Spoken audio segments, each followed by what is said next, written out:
গহপুৰৰ কালাবাৰীত 515 সংখ্যক বীৰ চিলাৰায় দিৱস পালন।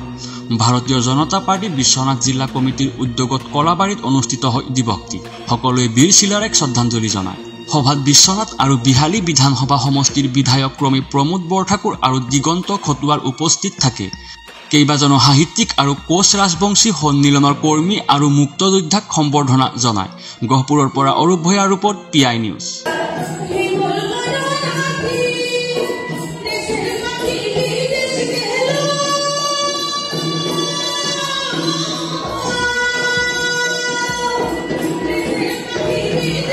আজি 515তম মহাবীৰ চিলাৰায় দিৱস।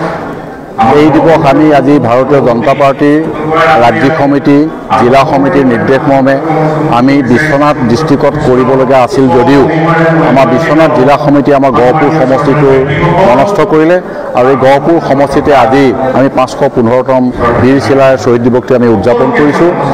এই শ্বহীদ দিৱসটো উদযাপন কৰাৰ মূলতে হৈছে ভাৰতীয় জনতা পাৰ্টিৰ যি নিদৰ্শন বা যি আদৰ্শ, এই আদৰ্শৰ ক্ৰমাগতভাৱে আমাৰ ভাৰতবৰ্ষ তথা অসমৰ যিমানবিলাক মহিষী আছে তেখেতসকলৰ মৃত্যু শ্ৰাদ্ধই হওক বা জন্ম শ্ৰাদ্ধই হওক সমূহ শ্ৰাদ্ধ বা তিথিসমূহ আমি উদযাপন কৰা আমাৰ সিদ্ধান্ত কৰা হৈছে। সেয়েহে বিশ্বনাথ চাৰিআলিটো তাৰ ব্যতিক্ৰম ৰূপে আজি গহপুৰত আমাৰ চিলাৰায় দিৱস উদযাপন কৰিছোঁ।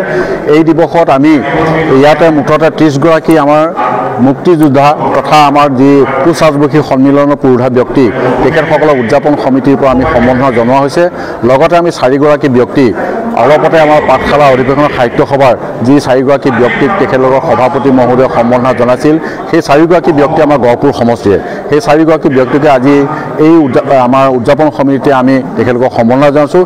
লগতে আমাৰ সমষ্টিৰে এগৰাকী নৱনিৰ্বাচিত সভাপতি অসম সাহিত্য সভা তথা বিশ্বনাথ জিলা সমিতিৰ তেখেত মহেন্দ্ৰ গগৈ, তেখেতকো আমি তেখেতলোকৰ লগতে সম্বৰ্ধনা জ্ঞাপন কৰিছোঁ। আৰু বিভিন্ন ব্যক্তি আমাৰ মাজত আজি আহি আছে, তেখেতসকলক আমি সম্বৰ্ধনা আমি জনাইছোঁ।